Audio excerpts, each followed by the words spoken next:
Hello students, good morning to all. Warm welcome to your Kalyan Institute. I'm C. Neha Singha. तो आज हम आपकी CA foundation की class start करने जा रहे हैं। हम डिस्कस करने वाले हैं कि आपकी सीए फाउंडेशन के पेपर नंबर 1 जो कि आपका अकाउंट्स का है, उसमें क्या क्या चीजें कवरेज होगी, उसमें कितने मार्क्स का पेपर आएगा एंड कौन कौन से टॉपिक्स आपको कवर करने हैं, हम वो आज डिस्कस करने वाले हैं। तो लेट्स स्टार्ट योर क्लास।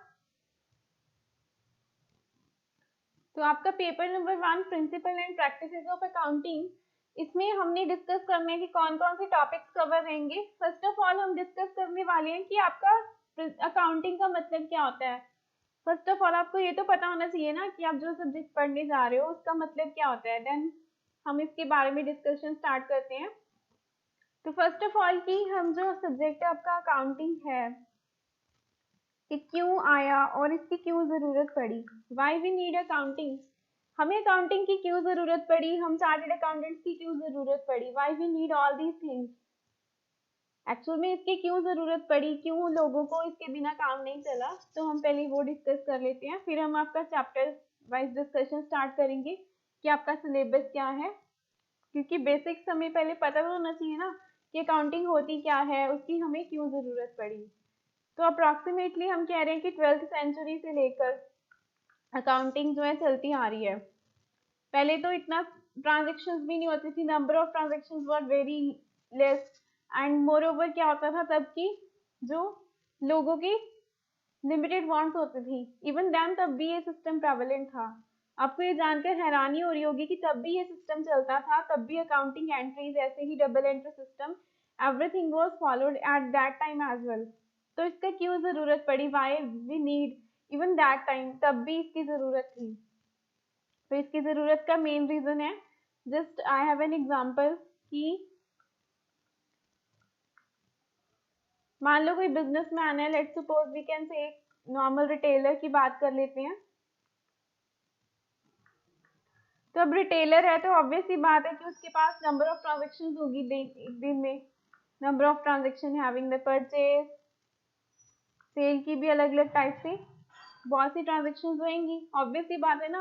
अब आप बिजनेस कर रहे हो तो आपके दिन में 10 बार 15 बार 100 बार आपकी सेल तो होती रहेगी। तो आप पीरियोडिकली जो है एक दो दिन छोड़ के जैसे भी आपको अकॉर्डिंग टू नीड आप परचेज भी करोगे, ऐसे ही आपको कुछ एक्सपेंसेस भी मेट करने पड़ेंगे। जैसे हम नॉर्मल सी बात करते हैं, आपने नया बिजनेस स्टार्ट किया है तो आपको कौन कौन से खर्चे जो है मैंडेटरी करने ही पड़ेंगे। मान लो आपकी शॉप जो है रेंट पे है तो आपको रेंट तो पे करना ही पड़ेगा। सेकेंडली आपको इलेक्ट्रिसिटी बिल भी पे करना पड़ेगा। तो इनसे तो आप कह नहीं सकते ना कि आपको पे नहीं करना, you have to met these expenses ना। तो आपको रेंट का एक्सपेंस पे करना पड़ेगा, आपको इलेक्ट्रिसिटी का एक्सपेंस पे करना पड़ेगा, और अगर आपने कोई सर्वेंट आपने एम्प्लॉय रखा है तो उसकी सैलरी, या तो कोई स्वीपर रखा है तो उसको भी आपको सेल जो स्वीपर की वेजेस होती हैं तो वो भी आपको पे करनी रहेंगी। एम आई राइट? तब इन सबको काउंट करने के लिए, इन सबका हिसाब किताब रखने के लिए ठीक है आप छोटे लेवल पर आप रख लोगे, but after 1 month after 1 year आप कितनी ट्रांजेक्शन्स को, इतनी human memory is limited, you know all that कि आपको 1 मंथ के बाद या आपको 2-3 महीने बाद तो आप सब भूल जाओगे। इतनी एग्जैक्टली हमें याद नहीं रहता कि इतनी ट्रांजेक्शन थी, ऐसे था और वैसे था। तो आप रिकॉर्डिंग भी ठीक है उसको बुक्स में भी रिकॉर्ड कर लोगे, बट द वे कि किस तरीके से उसको बुक्स में रिकॉर्ड करना है वो हमें नहीं पता था। वी डिड नॉट नो कि हमें कैसे उसको बुक्स में रिकॉर्ड करना है, हमें क्या क्या चीज़ों को इंक्लूड करना है, हमें कैसे डालना है। तो we have no idea about this ना। तो इसके रिगार्डिंग हमें कोई आइडिया था नहीं। तो इसके रिगार्डिंग हमने कैसे सीखा, with the help of this accounting.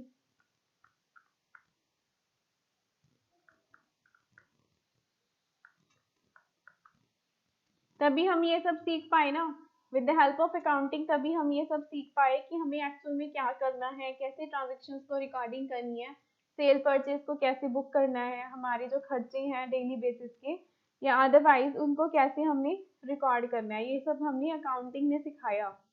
तो अकाउंटिंग में बेस क्या होता है, बेस ऑफ अकाउंटिंग हम बोलते हैं जिसको, that is called the journal entry. तो जर्नल एंट्री में भी क्योंकि हम कोई भी ट्रांजेक्शन को रिकॉर्ड करते हैं तो हमने +1 में भी सीखा था कि विद द हेल्प ऑफ क्या करते हैं, आपकी जर्नल एंट्री के थ्रू ही करते हैं ना। तो जब जर्नल एंट्री के थ्रू आप सब रिकॉर्डिंग करते हो तो सभी ट्रांजेक्शन जो है आपकी यूनिफॉर्म बेस हो जाते हैं। अदरवाइज क्या होता है, मान लो हमने अपनी बिना अकाउंटिंग की हमें नॉलेज नहीं है, मान लो अकाउंटिंग होता ही ना दुनिया में, तो हम क्या करते हैं, मान लो मिस्टर ए है, बी है, सी है एंड डी है, तो इनको बोला कि हमारे अकाउंट्स मेंटेन करके दो, तो ठीक है उन्होंने बना के दे दिए, तो अकॉर्डिंग टू उनकी जो समझ है उन्होंने बना दिए, उनको क्या पता भाई क्या बेस फॉलो करना है ये वो। तो अल्टीमेटली सब में यूनिफॉर्मिटी होना भी तो जरूरी है ना। अगर एक बिजनेसमैन कुछ और तरीके से अकाउंटिंग कर रहा है, दूसरा किसी और तरीके से कर रहा है, तीसरा और तरीके से, तो वो उसमें यूनिफॉर्मिटी, उसमें कंपैरिजन आप कैसे करोगे, आप कैसे अपने आप को दूसरे से कंपेयर करोगे कि हमारी परफॉर्मेंस उससे बढ़िया है या कैसे है। ऑब्वियस सी बात है ना, हम कंपैरिजन करके तो देखते हैं ना कि हमारी परफॉर्मेंस दूसरे के कंपैरेटिवली अच्छी जा रही है या कम जा रही है। इट्स ऑब्वियस ना। तो ड्यू टू दीज नीड्स हमें अकाउंटिंग की ज़रूरत पड़ी, तो इसीलिए हम अकाउंटिंग की ज़रूरत पड़ी, इसलिए जो अकाउंटिंग की डबल एंट्री सिस्टम ये सब इन्वेंट करा गया, सो दैट कि सबको कंपैरिजन भी किया जा सके, सब अपनी ट्रांजेक्शन्स को डेली बेसिस की जो होती हैं वो प्रॉपरली रिकॉर्ड कर पाएँ। तभी हम देखते हैं कि हमारा पेपर कितने मार्क का आएगा। तो हमारा जो पेपर है वो टोटली सब्जेक्टिव रहेगा, वो 100 मार्क का आएगा। उसमें हमें 3 आवर्स गिवन होंगे, 3 घंटे मिलेंगे, 15 मिनट हमें स्टार्टिंग में पेपर को रीड करने के लिए दिए जाएंगे। तो टोटल आपको एक तरह से 3 घंटे 15 मिनट का टाइम मिल जाएगा। 15 मिनट तो आपको पेपर पढ़ने के लिए दिए जाते हैं, तो वो आपकी मर्जी है आपको कैसे यूटिलाइज करना है। तो 15 मिनट्स आपको एडवांस में दिए जाते हैं और 3 घंटे का आपको पेपर सॉल्व करने के लिए टाइम दिया जाता है।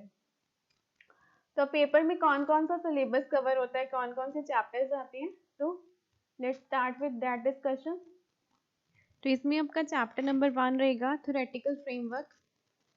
थ्योरेटिकल फ्रेमवर्क में हमने क्या क्या कवर अप करना है, इसमें आएगा हमारा meaning and the scope of accounting, accounting concept, principles and convention. Meaning and scope of accounting में रहेगा कि अकाउंटिंग की क्यों ज़रूरत पड़ी, हमें अकाउंटिंग क्यों आया, तो आज जैसे हमने डिस्कशन करी तो वो सब इसी में कवर हो जाएगा। Accounting concept, principles and conventions, तो ये हमारे होते हैं कि बेसिस ऑफ अकाउंटिंग की, हमारे अकाउंटिंग के कौन कौन से कंसेप्ट हैं, कौन से प्रिंसिपल्स एंड कन्वेंशंस हैं, वो हम इसमें डिस्कस करेंगे। अकाउंटिंग की टर्मिनोलॉजीज क्या रहती हैं, बेसिकली डेफिनेशन पार्ट बोलते हैं हम इसको। कैपिटल एंड रेवेन्यू एक्सपेंडिचर क्या होती हैं, अकाउंटिंग की पॉलिसीज कौन कौन सी हैं, accounting as a measurement discipline, इसमें वैल्यूएशन प्रिंसिपल्स डिस्कस करेंगे, अकाउंटिंग एस्टिमेट्स के बारे में रहेगा। अकाउंटिंग स्टैंडर्ड्स, उसमें रहेगा कंसेप्ट एंड ऑब्जेक्टिव कि अकाउंटिंग स्टैंडर्ड्स क्या होते हैं, उसमें उसके ऑब्जेक्टिव्स क्या हैं, तो हम ये सब इसमें। नेक्स्ट है हमारा इंडियन अकाउंटिंग स्टैंडर्ड। तो इंडियन अकाउंटिंग स्टैंडर्ड्स के बारे में हम डिस्कस करेंगे। तो end S and accounting standards थोड़े से डिफरेंट रहते हैं। इंड एस जो है वो एडवांस लेवल पर लगते हैं कंपनीज पर, और जो अकाउंटिंग स्टैंडर्ड्स है उनका क्राइटेरिया डिफरेंट रहता है। तो ये हम इन द चैप्टर जब डिटेल में डिस्कस करेंगे तब बताएंगे किस किस पर ये एप्लीकेबल होते हैं। देन सेकंड चैप्टर हमारा रहेगा अकाउंटिंग प्रोसेस, उसमें बुक्स ऑफ अकाउंट्स जैसे हमारी जर्नल, लेजर, सब्सिडरी बुक्स, वो सब हम डिस्कस करेंगे। ये हम ऑलरेडी हम सब ने +1 में कवर कर ही रखा है, बट इसमें हम और डिटेल में अच्छे से डिस्कस करेंगे। तो नेक्स्ट हम डिस्कस करेंगे preparation of your trial balance, rectification of errors, bank reconciliation statements. तो बैंक रिकंसिलिएशन स्टेटमेंट्स में होता क्या है, जो हमने +1 में भी थोड़ा सा वैसे करा था, इसमें क्या होता है, जैसे हमारी कैश बुक होती है और हमारे पास एक बैंक के बुक्स बनाते हैं हम, राइट। तो ऐसे हमारे बैंक में हमारी कस्टमर, हमारा अकाउंट खुला होता है, तो बैंक जो हमारी बुक्स बनाता है और हम बैंक की, तो जो ट्रांजेक्शन्स हैं उनको मैच करना, दैट इज कॉल्ड क्या, रिकंसिलिएशन। बैंक रिकंसिलिएशन स्टेटमेंट इसलिए बनाते हैं। नेक्स्ट होता है हमारा इन्वेंट्रीज। तो इन्वेंट्रीज होती हैं हमारी स्टॉक, स्टॉक की वैल्यूएशन के अलग अलग मेथड्स रहते हैं, जैसे लीफो, फीफो, वेटेड एवरेज, तो वो अलग से सीखेंगे इसकी वैल्यूएशन कैसे करनी है। Concept and accounting for depreciation. तो डेप्रिसिएशन के हमने ऑलरेडी मेथड्स करे हैं, SLM, WDV, और इसमें हम और भी नए नए मेथड्स अच्छे से सीखेंगे। तो नेक्स्ट है हमारा accounting for special transactions. Accounting for special transactions में हमारा रहेगा bill of exchange, promissory notes and all that things, ये हम इसमें डिस्कस करेंगे। Sale of goods on approval और रिटर्न बेसिस। तो ये क्या सिस्टम होता है, ये पहले पुराने टाइम्स में चलता था, जैसे साड़ी वाले होते थे या गहने वाले होते थे लोग, आजकल भी आप देखते हो ना टीवी सीरियल्स में, तो ये सिस्टम पहले चलता था, अब तो बहुत रेयर है। अब तो शॉप्स पे जाके लोग परचेज करते हैं। तो इवन या तो कह सकते हैं ना, बहुत अफ्लुएंट फैमिलीज में ये ट्रेंड अभी तक भी शायद चलता है। तो वहाँ पर क्या करते हैं कि उन्होंने अपनी साड़ी वालों को और अपनी जो गहने वाले होते हैं उनको घर पे बुला लेते हैं, और जो लेडीज होती हैं वो क्या करती हैं, वो डिसाइड कर लेती हैं कि हमें कौन कौन सा परचेज करना है, तो वो उठा कर ले आते हैं। तो वो रख जाते हैं, वो कहते हैं कि जब आपको जो पसंद आएगा आप रख लेना, बाकी का हम रिटर्न कर लेंगे। तो that was the sale on goods on approval और रिटर्न बेसिस। तो जो अप्रूव हो गया वो ठीक है, बाकी का रिटर्न हो जाएगा। नेक्स्ट हमारा होता है कंसाइनमेंट्स। एवरेज ड्यू डेट्स निकालते हैं हम, ये अलग से एक अकाउंटिंग का फॉर्मूला है, ये भी हम सीखेंगे। अकाउंट करंट के बारे में सीखेंगे। Financial final account of the sole proprietor, जैसे हमारी balance sheet, P&L, trading account सब बनता है ना, तो वो सोल प्रोप्राइटर के केस में। पार्टनरशिप का हमने +2 में ऑलरेडी थोड़ा सा डिस्कस करा ही हुआ है, कि +2 में हमने पढ़ा है ना, पार्टनरशिप की पूरी अकाउंट्स की बुक पढ़ी है, तो वही सब इसमें है, इसमें थोड़ा सा और इलेबोरेटेड है। Then financial statement of not for profit organisation, ये वही है जो बहुत बड़ा सा चैप्टर है +2 में, नॉट फॉर प्रॉफिट ऑर्गेनाइजेशन। तो ये इसमें थोड़ा सा और ज़्यादा इलेबोरेटेड एंड डिटेल में डिस्कशन है। नेक्स्ट है हमारा introduction to the company accounts. तो इसमें रहेगा शेयर कैपिटल, डिबेंचर्स और आपका कंपनी की बैलेंस शीट्स, तो वो सब हम इसमें डिस्कस करेंगे कि शेयर कैपिटल के रिगार्डिंगली, जो आपको भयंकर सा चैप्टर लगता था ना +2 में, शेयर कैपिटल क्या होती है, डिबेंचर क्या होते हैं, तो इसमें हम बहुत ही इजी वे से डिस्कस करेंगे कि एक्चुअल में शेयर कैपिटल क्या होती है, डिबेंचर्स क्या होती हैं, और आपकी कंपनी इसकी बैलेंस शीट कैसे बनती है, P&L कैसे बनता है, तो फाइनल अकाउंट्स कैसे बनते हैं। तो ऑल अबाउट दीज थिंग्स हम इस अकाउंट्स में डिस्कस करेंगे। तो ये हमारा सिलेबस है टोटल जो हमें कवर अप करना है। तो ये 1 बाय 1 हम चैप्टर बाय चैप्टर डिस्कस करते जाएंगे। तो यू विल मेक श्योर कि आपको 100 में से 100 मार्क्स स्कोर करने हैं, आपको एक भी मार्क कट नहीं होना चाहिए। तो दिस इज माई गारंटी कि आपको 100 में से 100 मार्क्स आ जाएंगे, बट उसके लिए आपको क्या है, फोकस वे में, और जो जो मैं कवर करवा रही हूँ वो अच्छे से करना पड़ेगा, तब आपको 100 में से 100 marks definitely you will get the 100 marks in the account subject. तो दिस इज माई श्योरिटी, ये मेरी तरफ से गारंटी है कि आपको इतने तो मिल ही जाएंगे आराम से। ओके तो हम आपका थोड़ा सा ये चैप्टर नंबर 1 का जो हमारा पार्ट नंबर 1 है वो डिस्कस करने जा रहे हैं। आपका चैप्टर नंबर 1 स्टार्ट करने जा रहे हैं। उसमें है हमारा meaning and scope of accounting. तो इसमें हमें क्या क्या कवरेज करनी है meaning and scope of accounting में। जो हमारा meaning and scope of accounting में एक्चुअल में हमें क्या क्या करना है, तो स्टार्टिंग विद द कि हमारी जो फर्स्ट स्टेज होती है, फर्स्ट स्टेज क्या होती है अकाउंट्स की, जनरेशन ऑफ इंफॉर्मेशन।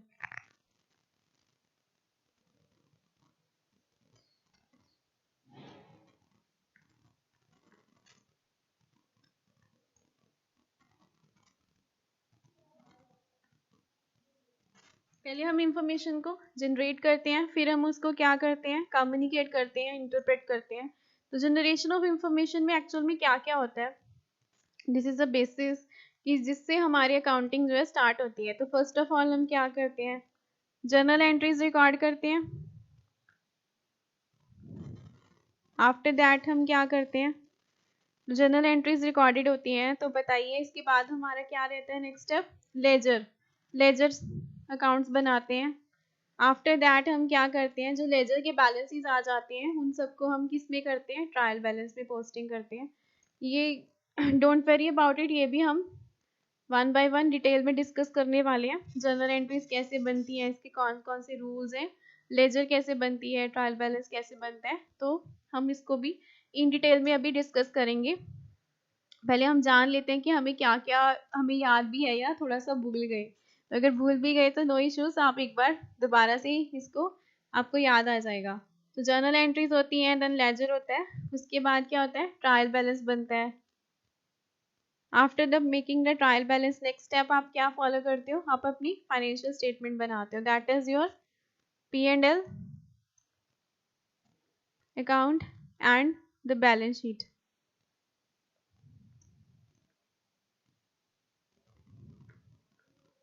तो ये सब आपका प्रोसेस रहता है आपकी अकाउंटिंग का, राइट। तो इसके बाद ये सब जब बन जाता है तो इससे आपको कंक्लूजन्स मिल जाते हैं ना, इसको आप इजीली इंटरप्रेट कर सकते हो, आप दूसरों को कम्युनिकेट कर सकते हो कि आपकी फाइनेंशियल पोजीशन कैसी है, बिजनेस प्रॉफिटेबल जा रहा है या नहीं जा रहा है, क्योंकि P&L से हमें इतना तो आइडिया हो जाता है कि हमारा नेट प्रॉफिट लॉस कितना है, और बैलेंस शीट से हमें अपनी असेट लायबिलिटीज की पोजीशन का आइडिया हो जाता है। तो ये हमारा अकाउंटिंग का प्रोसेस है जो हमें स्टार्टिंग से एंड तक फॉलो करना होता है। तो ये जब सब बन जाता है तो हम इसको सर्कुलेट कर देते हैं ना अल्टीमेटली, नॉर्मली फर्म्स के केस में नहीं करते, बट जो हमारी कंपनीज हैं तो कंपनीज के केस में तो होता है ना, उनके एनुअल रिपोर्ट्स बनती हैं, उनके फाइनल अकाउंट्स होते हैं, इवन कंपनीज की तो अभी MCA की साइट पे भी मिल जाते हैं इजीली, जो इसकी एक साइट होती है mca.gov.in। तो वहाँ से आप किसी भी कंपनी के जो है बैलेंस शीट्स, P&L इजीली आप एनुअल अकाउंट्स जो है निकाल सकते हो। वो कंपनीज के लिए रिक्वायरमेंट है, not for firms. Firms level पर इतना नहीं होता, फर्म्स लेवल पर उनको अपने इंटरनल पर्पस के लिए बनाने होते हैं, क्योंकि उनके कौन से इतना बड़ा होता है बिजनेस, तो लेवल ऑफ बिजनेस तो कंपनीज का ही होता है ना, तो उसके केस में ये सब रिक्वायर्ड होता है। तो P&L बैलेंस शीट्स ये सब बनते हैं। तो आफ्टर दैट जो होता है, हम कंपनीज की लेवल पर ही बात कर रहे हैं, तो वो सब क्या होता है, टू द शेयर होल्डर्स दिया जाता है, शेयर होल्डर्स को, इन्वेस्टर्स को, जनरल पब्लिक को, सो दैट कि वो अपने डिसीजन मेकिंग के लिए उसको यूज़ कर पाएँ। तो वो सबको सर्कुलेट कर दी जाती है उनकी एनुअल रिपोर्ट, फाइनेंशियल स्टेटमेंट्स जो होती हैं हमारी। तो इन दिस वे हमारा अकाउंटिंग का एंटायर प्रोसेस वर्क करता है। तो अभी हम आपका चैप्टर नंबर 1 देखते हैं क्या है। ओके, तो our chapter number 1 is the theoretical framework, meaning and the scope of accounting। इसमें फर्स्ट ऑफ ऑल है हमारा प्रोसीजर ऑफ अकाउंटिंग, जिसमें है जनरेशन ऑफ फाइनेंशियल इंफॉर्मेशन, जो अभी हमने डिस्कस करा वो सब इसी में कवर्ड है। फर्स्ट वन हमारा होता है रिकॉर्डिंग। रिकॉर्डिंग किस में आती है, हमारी जर्नल एंट्रीज में। Classification part is ledger balances. Then summarisation किस में आती है, ट्रायल बैलेंस में आती है। आफ्टर दैट हम एनालिसिस करते हैं ना बैलेंस शीट्स P&L बना के, देन इंटरप्रेट्स करते हैं, उनको इंटरप्रिटेशन कैसे करते हैं, in the form of ratios, in the form of other statements. वो हम एडवांस लेवल पर जो है हमारे CA इंटर में सीखेंगे सब कुछ कि इंटरप्रिटेशन कैसे करते हैं। एंड कम्युनिकेशन, कम्युनिकेशन पार्ट होता है हमारा कि हमने वो सब को कम्युनिकेट करना होता है to the users, various users को हम उसको कम्युनिकेट करते हैं। जैसे कि यूजर्स क्या क्या होते हैं, अलग अलग टाइप के यूजर्स होते हैं, वो हम डिस्कस करेंगे इसके बाद। तो ये हमारा था फर्स्ट पार्ट, था generation of information, then using. पहले हमने इंफॉर्मेशन को जनरेट किया, फाइनेंशियल स्टेटमेंट सब बनाया, एंड देन उसका यूज करना, क्योंकि मेन तो हम यूजिंग के लिए करते हैं ना, using part is important for us. तो यहाँ पर हमारा क्या रहता है, अलग अलग अकाउंटिंग साइकिल्स रहते हैं, उसमें रिकॉर्डिंग की जाती है, पोस्टिंग, लेजर में, ट्रायल बैलेंस, वो सब ऊपर वाला जो उन्होंने डिटेल में नीचे बताया है। फाइनल अकाउंट्स बनते हैं, उसको यूजर्स को देते हैं। तो यूजर हमारे जो रहते हैं दो टाइप के होते हैं, users of the financial statement.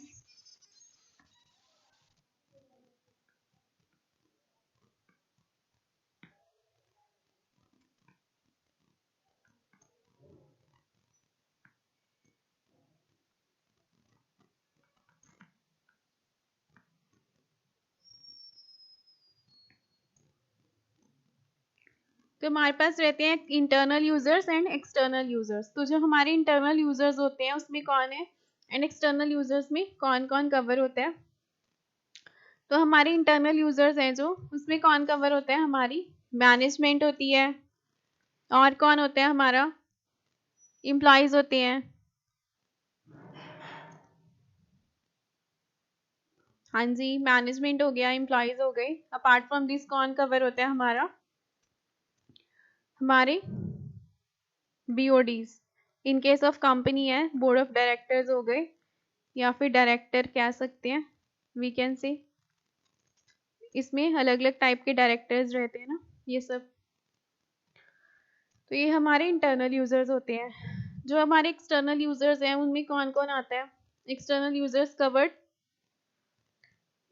हमारे कस्टमर्स हो गए,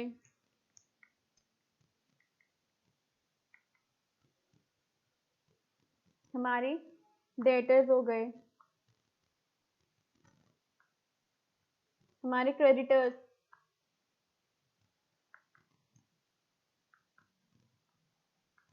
तो ये सब हमारे क्या रहते हैं? एक्सटर्नल यूजर्स रहते हैं।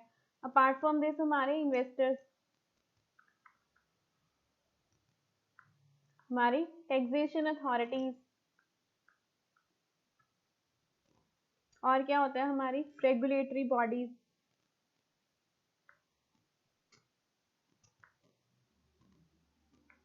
तो these all are your external users. तो इस तरीके से ये हमारे इंटरनल एंड एक्सटर्नल दो टाइप के यूजर्स रहते हैं फाइनेंशियल स्टेटमेंट के लिए। तो हम आपके चैप्टर नंबर 1 में ये सब डिटेल में 1 बाय 1 डिस्कस करने वाले हैं। ये हमने डिस्कस करा कि हम आपके एक्चुअल में क्या क्या चैप्टर नंबर 1 में पढ़ना है। तो ये हम कल की क्लास में डिटेल में डिस्कस करेंगे। कल हम आपका चैप्टर नंबर 1 स्टार्ट करेंगे। तो thank you so much, have a nice day, take care.